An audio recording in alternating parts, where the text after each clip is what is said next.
Estamos aqui para gravar um podcast o FormaCast Podball de Codex of Reality. E aí, Roxinha? Belezinha? E aí? Belezinha?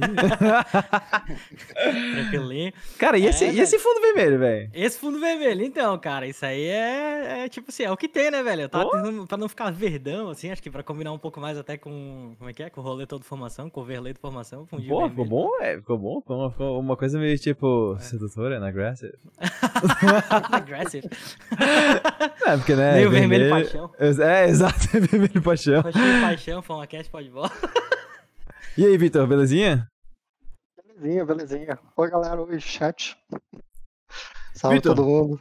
Estamos aqui para poder falar de Codex of Reality, então, né, vamos primeiro fazer aquele disclaimer. Esse é um podcast patrocinado, a gente tá aqui para poder conversar sobre esse jogo maravilhoso e incrível. Realmente tem bastante coisa maneira para poder falar dele. Nós estamos com na verdade, com um late pledge rolando, né, já tá ali no chat, é só usar exclamação Codex. E a gente vai falar um pouco sobre as coisas que esse financiamento tem para poder oferecer, mas também sobre o que o jogo em si é, né? Então, cara, vamos começar com um pouco de contexto. Vitor, em poucas palavras, o que é o Codex of Reality? O que é o Core RPG, que por si só já é um nome incrível? Já é um nome incrível. O Codex of Reality é um sistema em que você pode jogar qualquer coisa. A nossa ideia é dar uma liberdade total para os jogadores, para eles fazerem o que eles quiserem, mas sem ter uma grande complicação, usar muitas regras, nem nada, sem ser uma coisa intuitiva ao mesmo tempo. A ideia é que ele seja um jogo ágil. Sim. Tá. A ideia não é você ficar abrindo o livro, consultando regra enquanto o jogo está rolando. A coisa vai e se resolve. E você, uma vez que você pega a lógica do sistema, você consegue resolver a grande parte das situações sem precisar consultar nem nada. Sim, ele te dá como se fosse uma caixa de ferramentas, assim, que uma vez que tu abre ela e entende, tu já tem as ferramentas na mão, né? Exatamente. Tá. E, cara, assim, acho que vale a pena a gente apresentar o básico do sistema, já que ele é um sistema abrangente, assim, né? Já que ele é um sistema que traz muitas possibilidades, ele tem que abarcar muitas possibilidades no seu sistema em si. Vai que o cara quer jogar uma parada de super-heróis, ou se o cara quer jogar uma coisa de, sei lá, pós-apocalíptica, né? A gente tem uma imagem do Fast Play que é justamente isso, né? A gente falou, porra, a primeira imagem que tem é o cara com um rifle num pico, umas árvores crescendo no meio de uma cidade, assim. Irado demais, velho. O que o jogo traz de premissa básica de mecânica narrativa, assim? Bom, a parte de fazer toda essa questão de ser genérico e ser embasado, sólido, foi uma das maiores dificuldades que a gente teve no projeto. Uhum. Por isso que também a gente demorou, faz 6 anos que a gente está trabalhando no projeto já, e a gente só está lançando agora, então um dos fatores que demorou foi por causa disso, que a gente estava refinando e tentando deixar a coisa fluida e ao mesmo tempo ter uma base rígida sem precisar ficar jogando muita coisa para o mestre resolver ou ter que inventar na hora, né? Então esse foi o trabalho mais exaustivo nosso. Mas Sim. por fim a gente acabou chegando assim, o simples sempre acaba sendo melhor. Então, por exemplo, para você fazer testes no jogo, você sempre faz testes de uma mecânica parecida com as perícias do D&D. Então, todos os testes vão passar por ter uma listinha de 15 perícias. Qualquer teste que você faz, você vai fazer com uma delas. Então basicamente, o cara declara a ação e aí determina-se pela cena qual que é a perícia que está acontecendo. Isso. Então, por exemplo, se um personagem chegou no alto do morro e quer observar para ver se ele enxerga alguma coisa longe. Então ele vai fazer um teste de sentidos para ver se ele consegue ver alguma coisa. Uhum. Aí ele vendo alguma coisa, ele fala, putz, mas eu quero ver se digamos, ele viu uma cidade lá longe, aí ele fala, mas eu quero ver se tem alguma coisa errada nessa cidade, se ela está sendo atacada ou se é uma cidade pacífica, o que está acontecendo. Aí ele vai fazer um teste de discernimento para ver se ele consegue discernir o que está acontecendo. Então a gente procurou, todas as perícias ter um nome também intuitivo, que você, pelo nome, você já sabe mais ou menos o que ela faz, Legal. e ao mesmo tempo um nome meio genérico para se encaixar em qualquer tipo de cenário, qualquer tipo de situação também. Porque eu imagino que esse deva ter sido um das grandes tropeços, né? Não tropeços, mas quem sabe muros que vocês bateram de frente pra, tipo, conseguir achar as perícias certinho pra elas caberem nessa parada. E também, diferente do D&D, né, que a gente já tinha citado, são D6. Não, o D6. Sim. Ou melhor, é um dado de 6 faces, né? Não é, tipo, efetivamente... Você não vai rolar um D20. Você vai rolar um dado de 6 faces, que é um dado de 6 faces diferente ainda.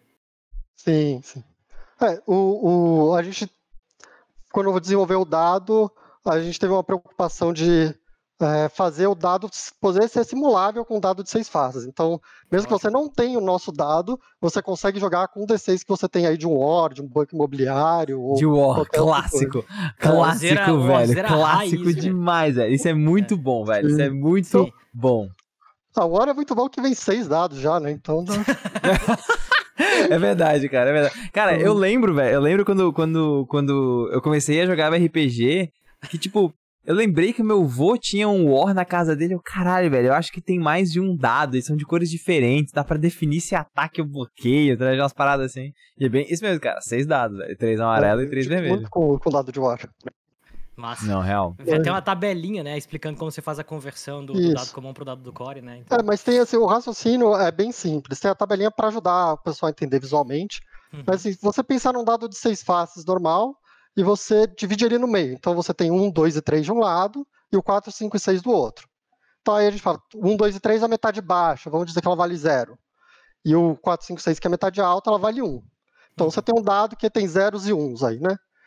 Aí, só que quando você rolar e sai um 6, só, tipo, é um 6, né? Não é 4, 5, é um 6. É um crítico. Então, ao invés de valer 1, ele vale 2, porque, né? É um 6. E o 1, o oposto, né? O 1 é, tipo, um 1. Então, ao invés de valer 0, ele vale menos 1. Aí a gente fica com o nosso dado. Legal. É legal porque... Quem apoiar no financiamento tem o dado, acesso ao dado exclusivo, que a gente vai... nice. Era essa a minha dúvida. Era essa a minha dúvida. Inclusive, vamos ver se eu... Você tem aí o dado? Aqui, eu tenho um protótipo do dado, que a gente mandou imprimir em 3D, ó, vamos ver se tá. Aí, ó, blogueirinho. Então tem o 2. É só um dadinho simples, mas é muito massa. Né? Menos um, foda. Então, essa é a impressão 3D, por isso que ele é esse cinza, né? Aí o que a gente vai produzir vai ser em resina azul, transparente e tal. Então, tem mais bacana. Tem uma coisa que, assim, eu quando vi o sistema, eu quando li, eu pensei, porra, ele é um sistema que ele impulsiona muito o acerto. O que eu quero dizer com isso? Tipo, as faces baixas do dado não são todas negativas, né? Elas ou não valem nada, ou tem uma face que vale menos 1, enquanto que tem mais faces que somam. Mas ao mesmo tempo as dificuldades, elas são relativamente altas, né? Tipo, tem umas dificuldades pra teste que o cara tem que ter... Cara, tem que ter umas boas rolagens, assim, tipo... Tem que ter sorte, tem que ter sorte. Não, e o fato de ter o menos 1 acarreta umas situações muito engraçadas, onde o personagem tem um bônus até que relativamente alto e ele tem, digamos, muita força. A quantidade de dados que você joga é proporcional à sua habilidade. Então, se você tiver mais força, você vai jogar mais dados em teste de força. Sim. E aí... O cara, às vezes, tem muito dado, ele joga muito dado e tá aquele azar que sai um monte de menos 1, assim. Então aí, vai lá, em vez dele tirar... Ele com um bônus de mais 2, ele consegue tirar menos 1 no resultado final, porque os dados foram... Sim. É difícil acontecer, mas acontece. Não, mas é isso aí, exato. E quando a zica bate, ela bate. Então, basicamente, tipo, a quantidade de dados que tu roda é baseado pela tua perícia e o bônus é pelo atributo ou é o contrário? O contrário. Então, a quantidade de dados é pelo atributo e o bônus pela perícia. Então, quanto mais alto o treinamento na perícia, melhor, porque, várias aspas, te dá um bônus flat, né? Exatamente, assim, o que a gente priorizou é a técnica acima da sorte. Então, conforme você desenvolve a perícia, você desenvolve a técnica, ela começa a sobrepujar a sua sorte, né? Você começa a depender menos da rolagem do dado. Entendi. Doido. Pelo que eu vi, assim, força, por exemplo, força 8 seria uma força alta, né? Pelo que eu entendi pelos atributos. Assim, 5 é o base, 5 seria o base, 8 é um bagulho. 6 é o base, beleza. 6 é o base, 5 um pra baixo, 8 é algo muito alto. Se eu tenho 8 de força, o que eu rolo? Você vai jogar 8 dados. Vou rolar 8 dados? 8 dados. Porra, animal. É vibe Shadowrun, assim. Irado. Tá, e aí, tipo, eu vou somar o que tem no atletismo. Isso, aí você vai somar seu bônus de atletismo. Sim, e aí eu posso tirar, tipo, menos 4. Porque eu tenho 8 dados. É isso aí. É possível. Cada dado vale meio, tá? Pra tirar. De maneira geral, né? Então, assim, se você tem 8 dados, na maioria dos testes você vai tirar ali entre 3, 4, 5, vai girar em torno desse valor. Então, você tirar -4 nos lados é que você deu muito azar. Não, muito azar, muito azar. Exato. Mas Mas pode é bom acontecer, avisar. né? É bom avisar. E aí pensando agora sobre o ponto de vista ainda em um jogo abrangente, a gente não determinou cenário ainda. Mas uma dúvida, por exemplo, que pra mim fica como que funciona bônus de situações ou de equipamentos? Isso vai me dar um bônus flat? Isso vai me dar um bônus tipo o de perícia ou ele vai me dar mais dados? Depende do tipo de bônus. Por exemplo, a gente tem para também deixar o sistema mais abrangente, a gente adota uma abordagem de bônus situacionais. Então, você pode estar numa situação favorável, numa situação muito favorável, ou no oposto também, numa situação desfavorável, muito desfavorável. Aí, nesse caso, um bônus flat. Então, é +2 e +5 para o lado positivo e -2 e -5 para o lado negativo. -5, bravo demais, né? Esses valores de 2 e 5 aparecem ao longo de todo o sistema. A gente procurou manter um paralelismo, assim, sempre 2 e 5 para uma vez que você pegou a lógica, você mantém, assim, né? Sim. E aí fica bem ágil, né? Tipo, beleza, é favorável, tu ganha +2. Cara, se tá muito favorável, é +5. Tipo, eu não preciso ficar pensando, será que é +3? Será que é +4? Isso parece uma situação mais ou menos assim. Não tem muito isso, né? Isso, é bom que as situações favoráveis também é onde a gente lambe o selo. Porque é bom, tipo assim, é bom pontuar esses lugares. Tipo, tem lugar pra tu fazer isso. Então você pode chegar pro seu mestre, você acha a ideia é que o jogador procure sempre estar numa situação favorável, né? Massa. Você não vai querer fazer um teste se você esteja numa situação muito desfavorável. Tipo, você tá todo amarrado e quer pular um buraco. Não vai dar certo. Não vai dar certo, Mas se você quiser tentar, você tenta, né? Sim. Eu gostei dos exemplos aqui. Lutar com as mãos atadas, saltar um buraco com a perna quebrada. Exatamente. Uma outra situação, isso já vai entrar um pouco na mecânica de estresse, enfim, mas que é a questão de ações múltiplas. Acho que isso é uma parada muito legal, assim, eu quando li eu já pensei, porra, tá aqui uma possibilidade que pra mim lembrou muito, tipo, Pathfinder, lembrou muito outros jogos que também trabalham com múltiplas ações. Que é essa possibilidade de tu fazer mais de uma ação em um turno. Como é que isso funciona em termos de fluxo de jogo? Tipo, num combate eu quero decidir que eu quero bater num Goblin, por exemplo, tô jogando uma fantasia medieval e quero dar 2 ataques. Então, assim, dentro do combate, vou explicar um pouquinho como é que funciona o combate também. Boa. Os turnos, eles são compartilhados pelas equipes. Então, não tem o turno do Pedroca ou o turno do Roxo. Tem o turno do Pedroca e o Roxo, tá? Esse é o turno de vocês dois. E tem o turno dos inimigos, lá dos Goblins. Dentro do turno de vocês podem decidir como vocês querem fazer. Quem vai atacar, se um quiser atacar primeiro, depois o outro atacar, e o que atacou primeiro atacar de novo para se beneficiar de algum bônus, por exemplo. Teve situações de jogo, por exemplo, onde um mago abriu um portal e o arqueiro tirou uma flecha através do portal para acertar o inimigo que estava atrás de uma pilastra, por exemplo. Que animal, Então, assim, permite esse tipo de combo. E os inimigos também. O mestre também pode brincar com esse tipo de combo. De volta, né? Exato. Vento que bate lá, vento que venta lá, sei lá. Venta lá, venta cá. Venta lá, venta cá. Não dupla, né? Mas, e aí, como a única limitação que você tem para a quantidade de ações que você vai fazer é a sua energia, quanto o seu personagem literalmente aguenta fazer de ação. Então, todas as ações têm um custo de estresse, que é literalmente estresse físico mesmo. Então, você vai tendo um desgaste. E aí, conforme você vai tendo esse desgaste, você vai pensando no seu personagem, até que chega uma hora que acabou todo o seu estresse e você tem que fazer um teste de resistência lá pra ver se você vai morrer por fadiga ou vai desmaiar. Então, você não quer acabar seu estresse. E estresse não é exatamente ponto de vida, é um outro recurso.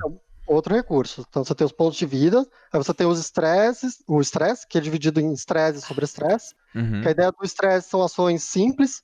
Então, todo turno você está recuperando ele, então atacar uma vez, andar, atirar uma flecha, por exemplo, coisas que seria dentro de um RPG normal, aquelas coisas que você está acostumado a fazer. Né? E aí, se você ultrapassa esse limite do estresse, você começa a consumir seu sobre-estresse, e aí esse só recupera 1 a cada 1 hora de descanso, então é uma coisa mais demorada. Seria como você fazer uma caminhada, ou você sai correndo com todo o pique, né? Depois que você correu um tanto, você cansa, tem que parar para pegar um fôlego ali, você não aguenta correr por muito tempo, né? Essa ideia. Achamos um sistema pra jogar Darkest Dungeon, maluco. Eu ia falar, velho. É um sistema... No momento. E estresse, como é que tu recupera? Tipo assim, beleza, você estressou um pouco o seu personagem, mas você não chegou no sobre-estresse. Passou o turno, recuperou? Todo recupera tudo. Então, normalmente você tem 3, todo turno você recupera 3. É foda. Pô, animal, tá? Então o sistema te instiga a meter o louco, a fazer ação. Massa demais. Lembra um pouco uma ideia de ponto de ação, né? De tipo, tu vai consumindo Sim, ação sim. e aí quando acabou tu pode tomar a decisão de fazer mais ações e lá na frente tu senta ou tipo, beleza, é isso aí, Sim. tá ligado? A ideia é bem essa mesmo. E é muito comum em jogador que pega o sistema pela primeira vez sair no primeiro combate queimando todo sobre estresse, e aí vai lá e desmaia por fadiga ou chega no próximo, tá aguentando mais fazer as ações. Sim. E, né? Isso é muito massa, isso é muito massa. Pô, e é um sistema muito foda. E aí agora voltando pra, tipo, ações múltiplas. As ações múltiplas, elas me dão mais estresse e eu tenho penalidade de win test, é isso? Isso, as ações múltiplas é um ponto que a gente tá ainda refinando Tá. agora. A última interação nossa das regras é basicamente o seguinte: você tem um limite, entre aspas, de ações, que são uma quantidade de ações que você consegue fazer sem tomar penalidade nenhuma. E a partir do momento que você passa dessa quantidade de ações, você toma uma penalidade fixa de -2. De novo, aquela história do -2, -5. -2, -5, tá. E esse limite é definido em base na destreza do seu personagem. Então, que a ideia é, quanto mais ação você faz, você está fazendo. O tempo do turno é sempre o mesmo, é 10 segundos. Então, se você está fazendo muitas ações, você está fazendo muitas ações rápido. Então, se o seu personagem não é muito destro, ele começa a se atrapalhar um pouco para fazer essas ações. Por isso que ele toma as penalidades aí. Então, os atributos afetam mais do que só a tua parada de dados. Eles afetam também outros atributos, né? Por exemplo, vitalidade vai no PV. Vai no teu PV e assim por diante, né? Isso.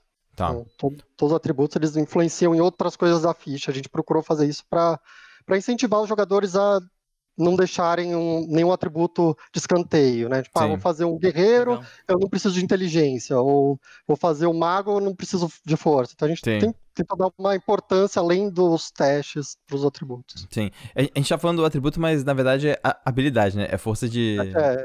É força de hábito mesmo. É força de hábito, Cara, entrando... quer dizer, não sei se tens outra questão ainda nesse ponto, Roxo. Não, perfeito. De coeteste e tal. Tem uma coisa que pra mim eu achei massa e que eu achei que é um ponto que... É aqui que eu vejo que o fato dele ser abrangente começa a ficar interessante pra caralho, que é o fato de aprimoramentos. Tipo, seguindo a estrutura do tipo playtest, a gente entende que existem especializações e características que vão dar mais cara pro teu personagem a partir disso, né? O que é uma especialização no core RPG? Bom, então as especializações elas funcionam como se fossem bloquinhos de Lego. Tá. Então a gente dá para você os bloquinhos e você encaixa eles como você quiser para montar o seu personagem. Então a gente não tem aqueles arquétipos clássicos do guerreiro, do monge, do ranger. A gente tem o seu guerreiro, o seu monge, o seu ranger, que vai ser diferente do guerreiro, monge, do amiguinho. Sim. Então assim, você vai pegando essas especializações, elas funcionam fazendo paralelo com o D&D que todo mundo conhece, elas são parecidas com os talentos de D&D. Tá. Elas dão habilidades novas ou dão bônus, dependendo da situação. E você vai construindo seu personagem de acordo com aquilo que você gosta, com o seu estilo de jogo. E até durante o jogo, você tem liberdade de mudar. Você está construindo por um caminho, você fala, putz, você começou a construir um guerreiro lá, com ataque, espada, focada, e você fala, putz, não estou gostando, quero lançar magia. Aí você vai lá e começa a pegar especializações de magia e pronto, agora você tem magia. Agora você tem e você ainda tem o background do guerreiro ainda, então... Dá pra fazer aquela combinação de um guerreiro mágico mais fácil daí. Arcane Warrior, famoso. Chat, gravem isso, tá? Porque o sistema de construção de personagem desse sistema é muito louco, velho. E, tipo, ele casa muito com essa ideia das especializações. A gente vai falar sobre isso daqui a pouquinho, mas... lembrem disso. É muito louco, é muito louco. Quando a gente fala, então, sobre esses blocos de Lego, eles vão me dar o quê? Tipo, quando eu pego... Porque normalmente, pensando em um RPG tipo Pathfinder, tipo Tormenta, tipo D&D, eu pego um talento, eu ganho ou uma habilidade, ou um bônus, ou uma característica pequena. O que a especialização me dá? Basicamente a mesma coisa, ela te dá uma técnica nova. Então, por exemplo, tem uma especialização de ataque giratório. Permite você realizar um ataque que acerta todo mundo que está ao seu redor. Tá. Tem uma outra especialização que é desconfiado. Então, em situações em que você rola discernimento contra alguém mentindo, você recebe um bônus. Tá. Aí tem as outras especializações que acho que são as mais diferentes, que são as de magia, e que são as palavras de magia. Com as palavras de magia, elas são... A nossa ideia de magia, assim, você tem as receitas, entre aspas, que são magias fixas, que elas têm um efeito só, você conjura e ela faz, tipo, tem um lança de gelo. Você conjura, ela dispara uma lança de gelo, é isso que ela faz. Mas você tem as palavras de magia que são magias um pouco menos eficientes em termos de energia por benefício, mas que elas são extremamente versáteis. Então você tem, por exemplo, a palavra fogo, permite você fazer uma coisa pegar fogo. Aí depois você pode pegar esse fogo da coisa e ficar carregando na sua mão para iluminar o ambiente. Nossa. E aí depois, se você quiser pegar esse fogo e jogar em alguém, você pode também, só usando a palavra fogo. Você não precisa fazer várias magias diferentes. E aí você tem a palavra, o exemplo que eu dei lá de abrir o portal, é uma palavra de magia chamada palavra espaço. Então você aprende a palavra espaço, você pode abrir portais, você pode aumentar e diminuir o tamanho de objetos, tanto do lado externo quanto interno. Então, assim, tem várias palavras diferentes e elas permitem você manipular o elemento. Eu tinha dado uma olhada na questão, mas eu não passei muito. Me lembrou muito um esquema meio Ars Mágica, porque ali fala um pouco sobre combinação de palavras também. Tipo assim, qual é o rolê de combinação de palavras? Fazendo uma tangente colossal aqui já.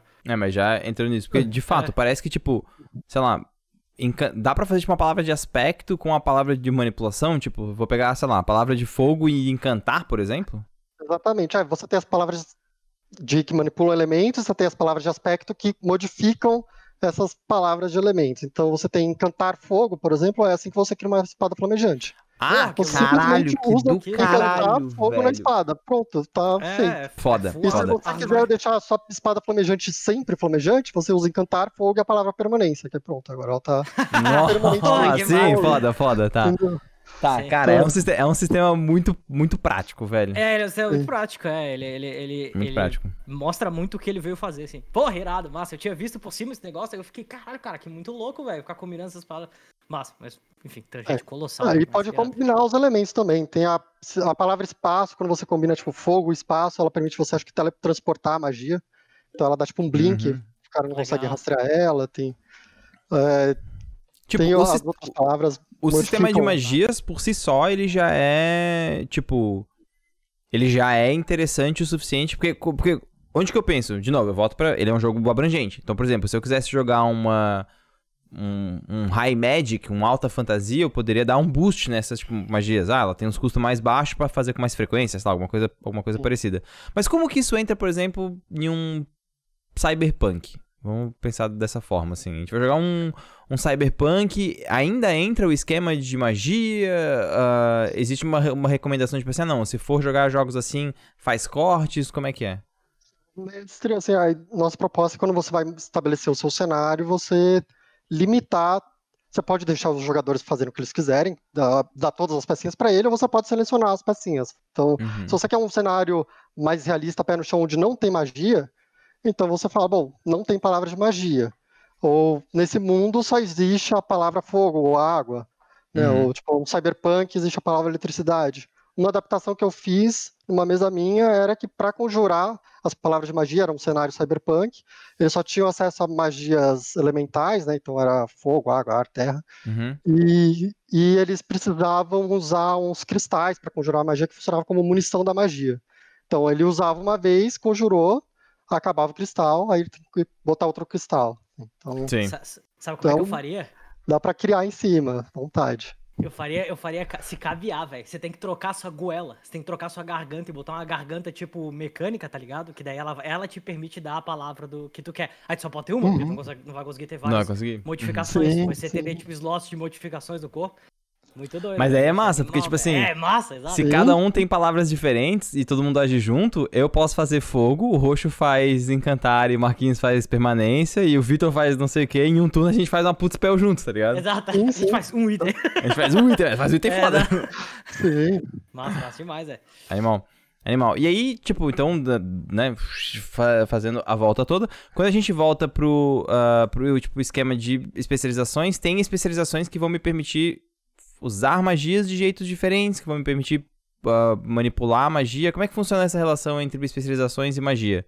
Qualquer personagem pode conjurar, não? As palavras de magia são especializações. Então, são especializações, por si só. É a mesma coisa, por si só. Então, aquela coisa do guerreiro lá, você pode aprender uma palavra de magia como você aprende o ataque giratório, mesma coisa. Sim, e aí a partir disso, show de bola, tu pode seguir. Uma dúvida.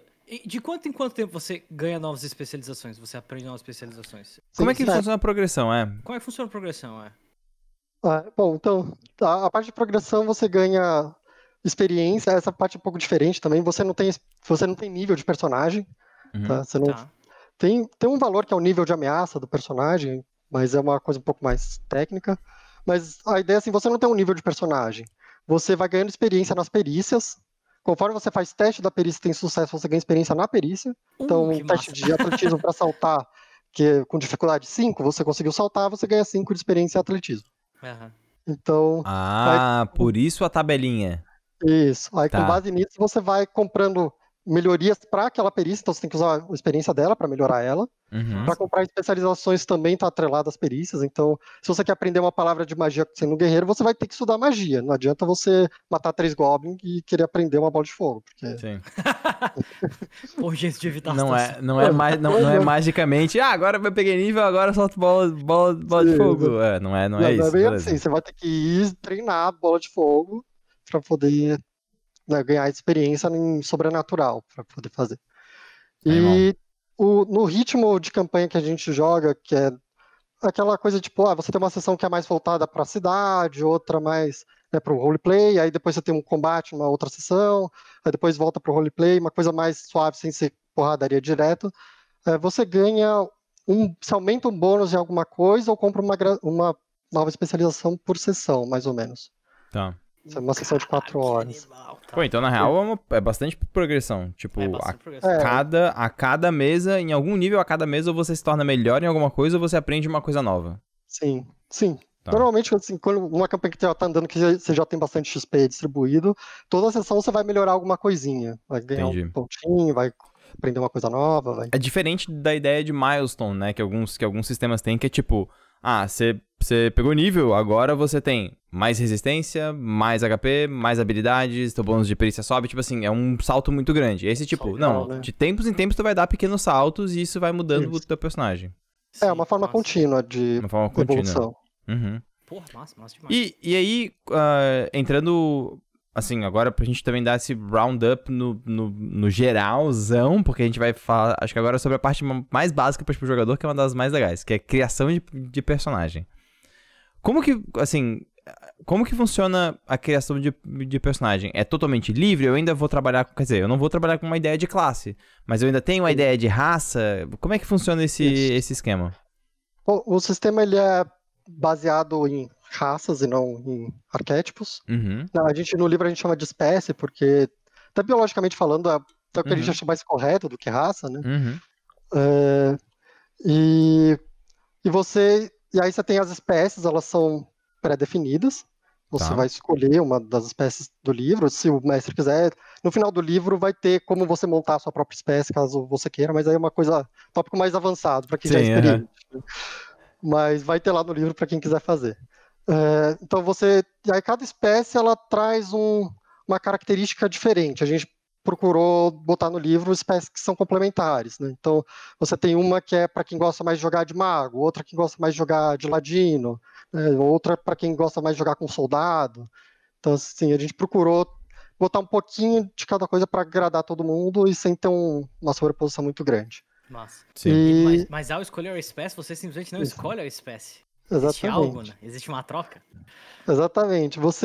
Para você montar o seu personagem, você começa montando com uma quantidade de pontos.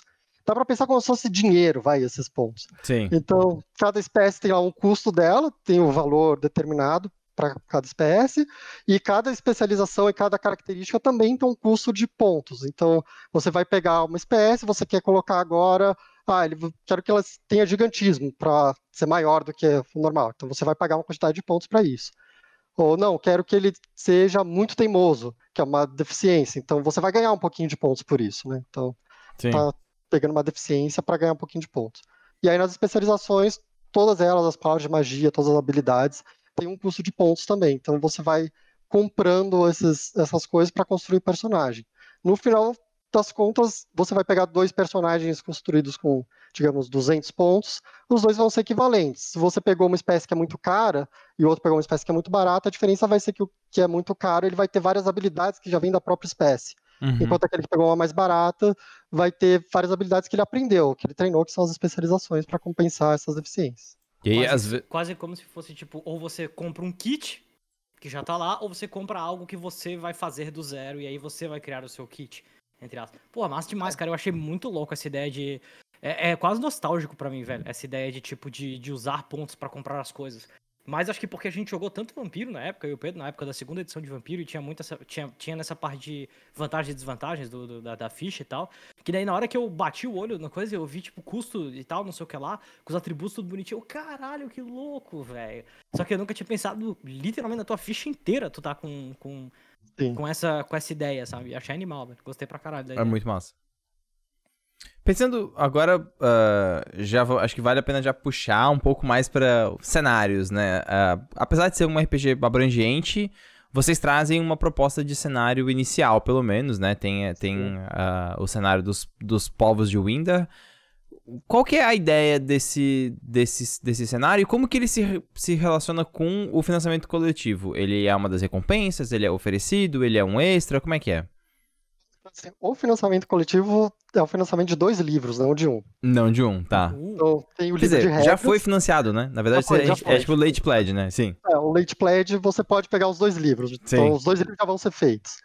Então, tem o livro básico, que ele traz todas essas mecânicas que a gente falou até agora. Todas as regras vão estar no livro básico. Tá. E tem o livro de Windar, que é um livro de cenário, que é um ótimo exemplo de como você monta um cenário com Codex. Então, ele vai trazer muito mais espécies, muito mais especializações, itens, tudo girando em torno do cenário de Windar. Então, Sim. com o livro básico dá para jogar, vai ter espécies, vai ter itens, vai ter especializações nele. Uhum. E o de Windar, ele é um complemento que não vai ter nenhuma regra no de Windar, mas ele vai ter vai ser muito mais rico em conteúdo e lore, história. Sim, mas ele traz espécies novas e ele traz, por exemplo, Sim. especializações novas também? Sim, vai trazer especializações novas. Então, por exemplo, em Windar tem dos lores, uma das localidades é o Templo de Masder, que é um templo lá que foi erguido por uma ninfa, tem toda a historinha dele. Uhum. E vai ter as especializações do Templo de Masder no livro. Então, você quer fazer um monge de Masder, você tem as construções. Você pode usar também as do livro base, junto com o de Windar, né? A ideia é Sim. ser um complemento, né? Não funcionar sozinho. Tanto é que no financiamento coletivo, no Late Pledge, todas as recompensas que tem o livro de Windar, você vai pegar também o livro básico. Então, você vai Ah, maneiro, ter tá. livros. Maneiro, tá. Porque, na verdade, a gente não consegue jogar sem, né? Não dá pra jogar sem o livro básico. Sim. Agora, já mergulhando um pouco mais no lore de, tipo, Windar, assim. Ele é um cenário medieval fantástico, né? Ele traz essa pegada, apesar de não ser exatamente medieval fantástico, né? Sim, a gente foi com aquele pezinho na fantasia medieval, mas a gente Sim. quis montar a nossa fantasia medieval, porque tem um monte de fantasia medieval aí, então se a nossa for igual às outras, pode Né? jogar qualquer outra, não precisa jogar a nossa, né? Justo. Então, a espécie principal desse cenário de Windar são os Tais, que são homens tigres. Eles têm uma inspiração na China imperial, naquela coisa do Oriente ali. Uhum. Então, a capital deles é a Cidade Proibida, onde ninguém pode entrar. Eles têm 2 imperadores, um impera durante o dia, outro durante a noite, se alternam.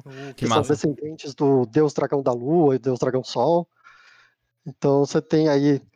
E os Tais, eles dominaram durante um período todo a Windar, e aí a língua comum de Windar é o Tai. Então, todo mundo fala Tai de maneira geral. Nossa. Aí tem outra espécie que a gente introduziu, que a gente criou, que são os Guacs, eles são guaxinenzinhos, todo mundo gosta deles, parece que tem É o clássico, né? É o clássico. Tipo, se tem uma raça baixinha, fofinha, é o que todo mundo joga, velho. É isso aí. Eles são comilões, gostam de festa, eles também passam a mão numa coisinha ou outra de vez em quando. Sim. Então, assim, tem que ter, né? A gente precisa daquele olho. Então. Aí a gente tem também os capas. Eu ia mencionar sobre eles agora. Eu achei muito massa. Falou que eles são. Eu tô vendo ali que eles são anfíbios e tudo mais. Por que deste nome? Assim, quando a gente estava desenvolvendo, a gente estudou bastante. Até agora tem livro aí de mitologia, de coisa, pra gente pegar inspiração, né? A gente tava buscando inspiração. Vamos buscar inspiração naquilo que já existe. Vamos ler livros de mitologia pra, né, trazer coisas reais, né? Reais pro jogo.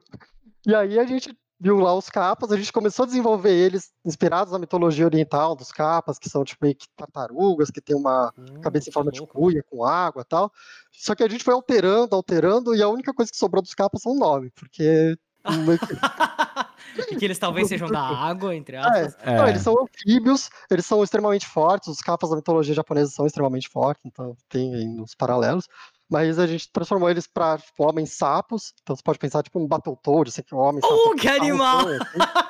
Assim. E eles vivem nos pântanos, e em termos de cultura, a gente tentou trazer um pouco da cultura pré-colombiana. Então, um pouco dos astecas, que vivem em regiões pantanosas e tal. Então, eles têm uma ligação com o xamanismo também, com ler o futuro, né, em tripas, e tem uma relação com sangue, com essas coisas. Que massa. Cara, eles têm força 9, vitalidade 9. Meu Deus. Os bichos são grandes, velho. Eles são fortes. Eles são Battletoad. São batedor. Caraca. Animal. Era o que eu faria. Mas tem mais, né? Vocês trazem mais espécies, assim, né? Isso. Aí a outra nova são as aracnes, que a gente desenvolveu também, que são humanoides aracnídeos. Elas são descendentes diretas da deusa dos mortos, que foi transformada em aranha. Caralho. E elas estão revertendo a forma humanoide delas. Então, elas são a aparência de um humano, mas elas ainda têm patinhas residuais, coisas assim. E por elas serem descendentes da deusa dos mortos, ela tem toda aquela questão de flertar com os mortos, com os espíritos.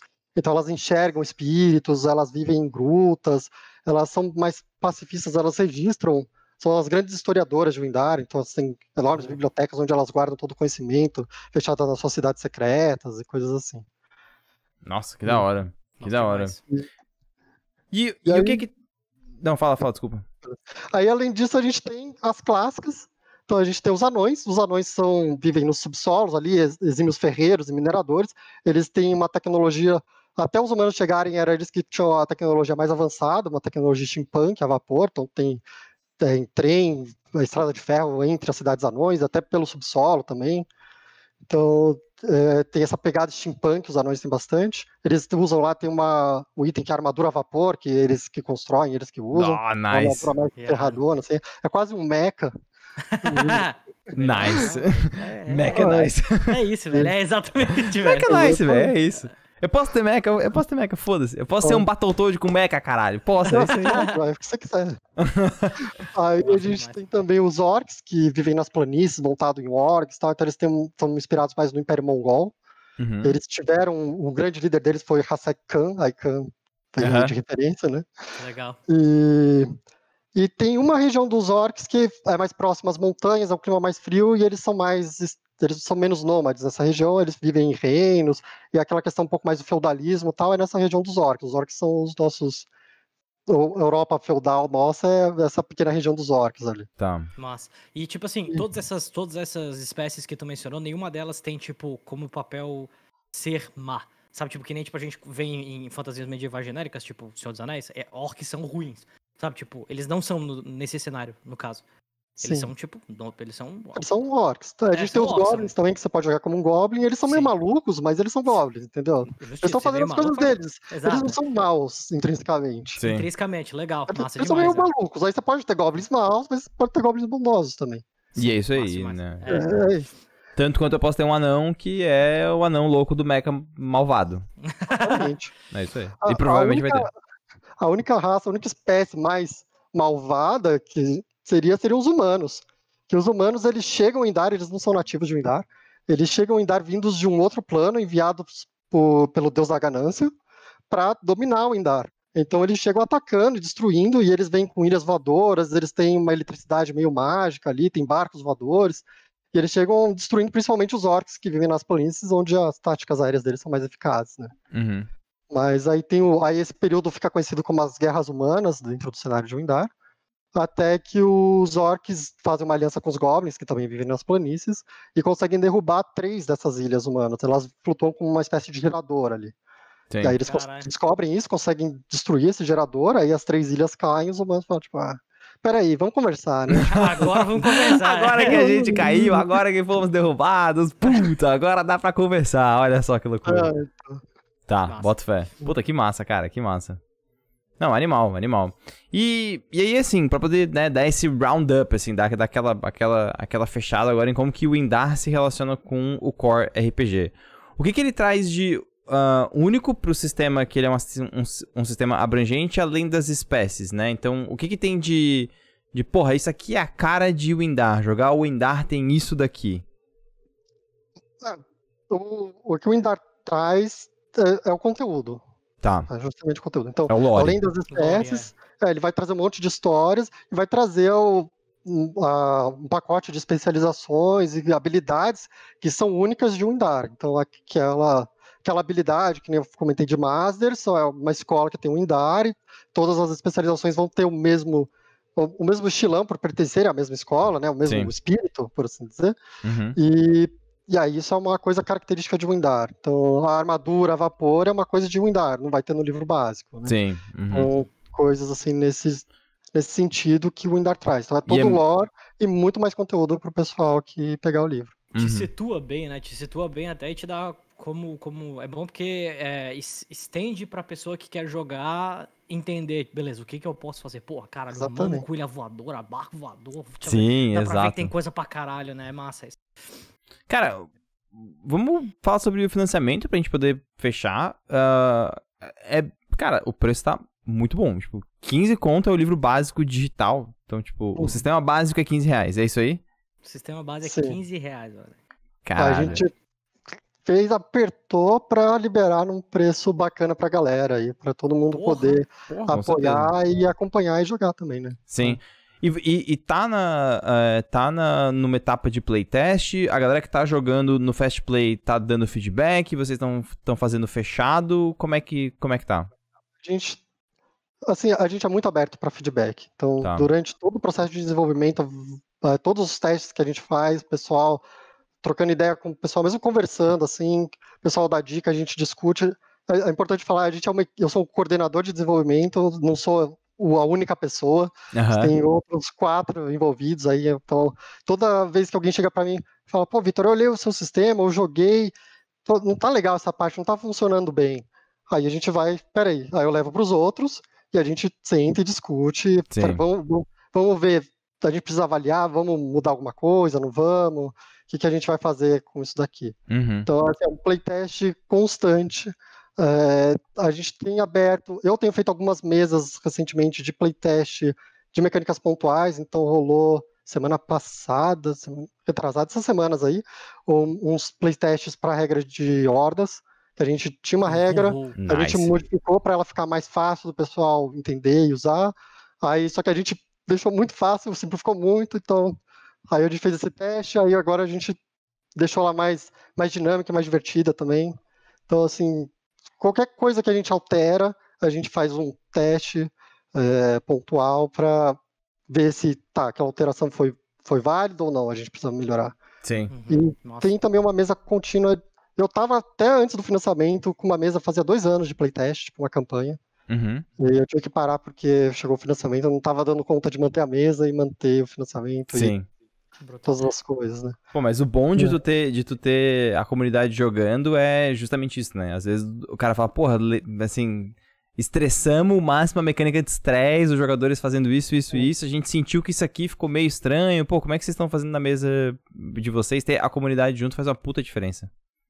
Sim, a gente acha, é sempre importante ouvir a comunidade, ouvir o pessoal.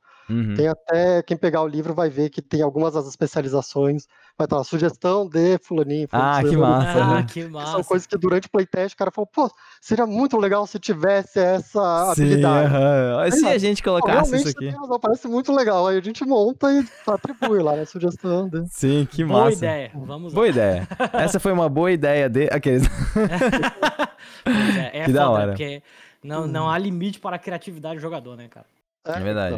Então, assim, toda hora aparece alguma coisa nova, alguma coisa diferente. E situações esquisitas, né? O jogador adora inventar.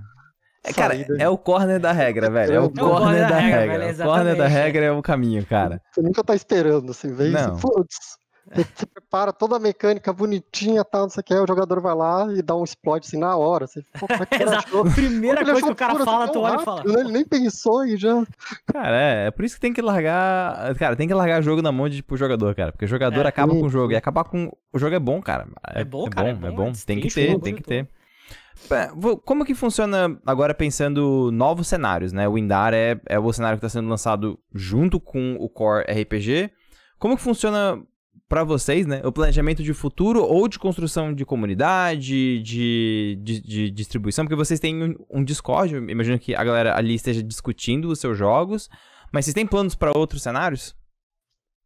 Bom, a gente fala assim, depois que acabar essa etapa de produzir tudo, a gente tem 3 caminhos a seguir, a gente ainda não tem nada definido muito claramente. Então, um deles é continuar agregando novos cenários, até a gente pensa num esquema de parceria, porque a gente vê tem muita gente que gosta de desenvolver cenário, mas não gosta de desenvolver mecânica, né, e sistema. Aí o que acaba acontecendo, ele trabalha num cenário, pega uma mecânica que ele está acostumado, coloca no cenário dele, dá uma mexidinha e pronto, né, desenvolveu o RPG. Então, a gente pretende fazer parcerias onde a pessoa desenvolve o cenário dela e a gente coloca a mecânica para funcionar no cenário dela, né? Então ela não precisa adaptar o cenário para adequar a mecânica ou criar uma mecânica nova. A gente, como a nossa mecânica serve para qualquer tipo de cenário, a gente simplesmente aplica essa mecânica. Né? Então... não, fala, desculpa. Aí essa é um dos caminhos que a gente vê para frente. Uma outra opção é traduzir o sistema para inglês. Por isso que o nome do sistema é em inglês a gente já fez pensando nisso. Então, sei bem. Sei bem. Exatamente. Aí passar tudo para inglês, tá? Traduzir e lançar lá fora. Aí tem essa outra rota a se seguir. E tem uma terceira rota que é partir para jogo digital. Jogo de PC, jogo mobile. Porque a equipe nossa tem... Eu sou engenheiro mecânico, mas tem um engenheiro de computação, um engenheiro elétrico com ênfase em computação que está trabalhando na Unity até agora, então ele manja pra caramba de programação e tudo mais, e tem um formado em design de game digital. Então, assim, tipo, a gente tem uma equipe para fazer esse tipo de coisa se a gente decidir seguir por esse caminho também. Nossa, demais. A gente está meio assim, estamos um pouco divididos qual dos 3 rotas seguir, talvez 2, pegar 2, não sei. Talvez todas. Talvez todas. Eu gostaria de fazer todas, mas... Mas gente pra fazer isso. Eu ia falar, responsável é falar, não, agora isso não rola e vamos focar nisso daqui. A gente tem que parar, pensar, analisar a situação e ver qual caminho que a gente vai seguir. A gente ainda não conseguiu parar, a gente não conseguiu parar nem para respirar direito entre o financiamento e o Late Pledge, então... Então, quem apoia agora, fazendo, porra, curti, quero me envolver com esse jogo, quero me envolver com a comunidade. Quem apoia hoje tem acesso ao Fast Play, né? Que já está disponível na própria página. E como que é a conversa com vocês, o diálogo com, tipo, a equipe? Discord?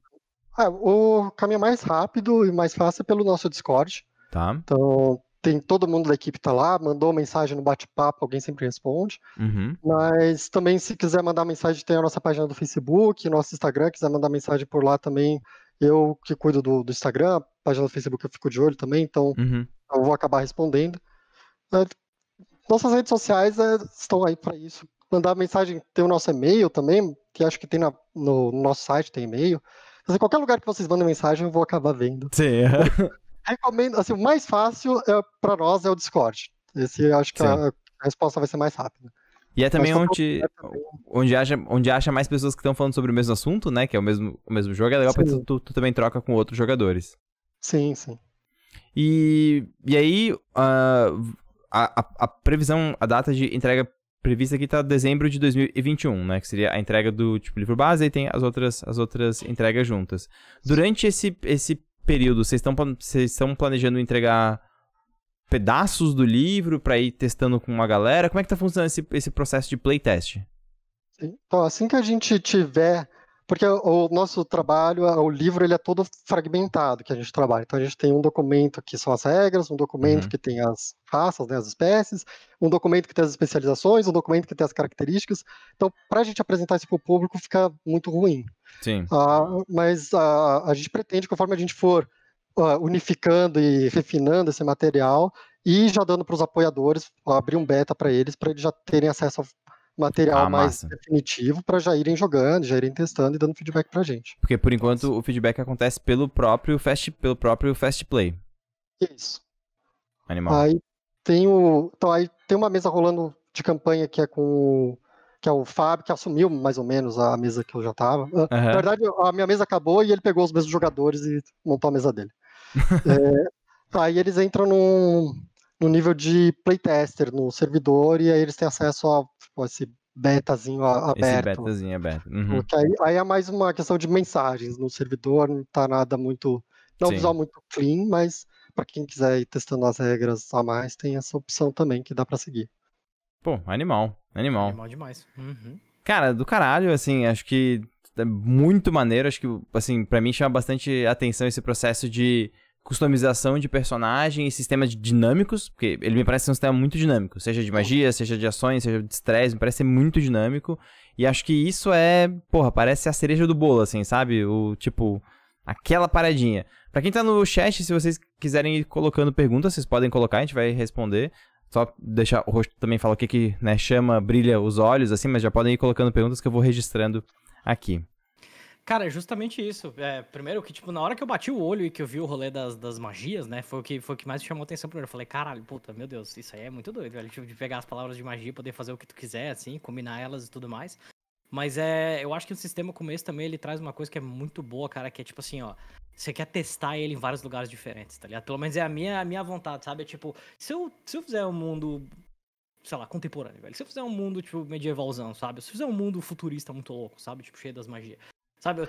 Eu fico, Faz todos. Exato. Exato. Exatamente. Mas é isso que parece que é a vontade que gera, assim, é de testar essas pequenas, sabe? Tipo, essas pequenas interações, fazer vários one-shots, assim, sabe? Tipo, e ir nesses lugares e tensionar essas coisas e, quem sabe, até, tipo, agregar essas mecânicas e tudo mais. Já que o sistema também abre pra isso, né? Pra, tipo, como ele é muito determinista, entre aspas, em vários aspectos, assim, no caso, Sim. -2, -5, por exemplo, às vezes, tipo, seguindo o tema, você consegue criar coisas novas, né? Então, eu que sou da área criativa, eu também, tipo, a minha faculdade também é em game design, e, tipo, meu Deus do céu, eu iria atrás disso aí que nem um doido. Mas... Cara, animal, velho, animal. A gente montou o sistema, ele veio de uma vontade nossa de jogar qualquer coisa, entendeu? Eu não quero trocar de cenário, ter que trocar as regras, ter que trocar de sistema, ou ter que adicionar novas regras, tirar novas regras. Então, assim, a minha mesa, essa mesa de playtest, ela chamava viagem dimensional. Eu pegava os jogadores, ficava 4 ou 5 sessões em um cenário, eles acabava o arco de história, eu jogava eles para um portal, abria, pronto, vocês estão em outro cenário, agora vocês estão no espaço. E é isso aí, E é isso aí. Nossa. E outra coisa que brilha os olhos é 15 pila, né, cara? Eu sou obrigado a falar, Nossa, cara. não. Na nossa situação atual, tipo, é absurdo. Tipo, vocês tensionarem o projeto de vocês pra conseguir cobrir, tipo, sair R$15, cara. Um RPG que tu pode, tipo, fazer o que tu quiser é de graça, velho. É de graça mesmo, velho. É de graça tem que mesmo. aproveitar, velho. Ele vale... Por isso ele vale 100%, assim. Pra mim, brilha pra caralho a recompensa físico, porque, né? Físico é físico, né, cara? Físico é físico, né, cara? Então, o de 80 pra mim, ele brilha muito. Vocês têm já uma média, assim, de quantas páginas vocês acham que vai ter que ter? A gente estima 200 páginas cada livro. Tá, tanto de cenário quanto de sistema. Isso, exatamente. Cada livro. Então, tipo, seriam 400 páginas no total de conteúdo. Isso. Então, se eu pagar R$15, eu ganho um livro de 200 páginas, é isso que você tá querendo me dizer? Isso. Ok. Com isso, eu vou para as perguntas. Vergonha Alheia perguntou, Vitor, qual das regras avançadas que você mais curtiu do livro básico? Das regras avançadas, a de ordem eu gosto muito. É muito divertido. Fico feliz em ouvir, porque eu gosto muito de coisa de horda também, velho. Você coloca aquele exército. Teve uma aventura em que eles tinham uma one shot que eu mestrei, e eles tinham que entrar numa cripta e pegar lá um item no fundo da cripta. E lógico que os jogadores entraram e falaram, putz, vai dar ruim, né? Sim. Vai dar ruim, mas a gente tem que pegar o item lá pra salvar, que era um item meio amaldiçoado, que tava prejudicando uma pessoa, e um dos jogadores tinha feito uma promessa que ia ajudar e tudo mais. E aí, óbvio que eles pegam o item e dá ruim. E aí os esqueletos começam a cair das aberturas da cripta ali e sair pra bater neles, e eles têm que atravessar o mar de esqueletos pra conseguir fugir. Foda. O quão tipo assim, fluida são essas regras de horda? Tipo, se tu puder falar, desculpa, até meti na frente das perguntas do chat. Não, mas tem porque, tipo, a pergunta, tem uma pergunta sobre isso, então, ok. Porque eu fico pensando que combate é um negócio que ele é conhecido por demorar, né? Tipo assim, você vai fazer combate, ele vai demorar. Aí você vai fazer combate de horda, beleza, você simplifica, mas ele fica do tamanho de um combate normal, ou ele, tipo... É horda, tipo assim, nós, 4 pessoas contra uma horda inteira, é isso? Isso, tipo 4 contra 20, assim, 20, 30. Porra, que massa. Tá, beleza. Essa ordem de grandeza. Mais que isso, você vai morrer com certeza, então... Tá, justo. Acaba sendo em torno disso. Aí, a horda, ela é uma simplificação. Você basicamente junta todos os inimigos numa grande entidade chamada horda, e você tem algumas alterações da regra por conta disso. Então, toda vez que você está dentro da área de ameaça da horda ali, se ela tem ataque à distância, a área expande, se é só corpo a corpo, você tem que estar no meio dela.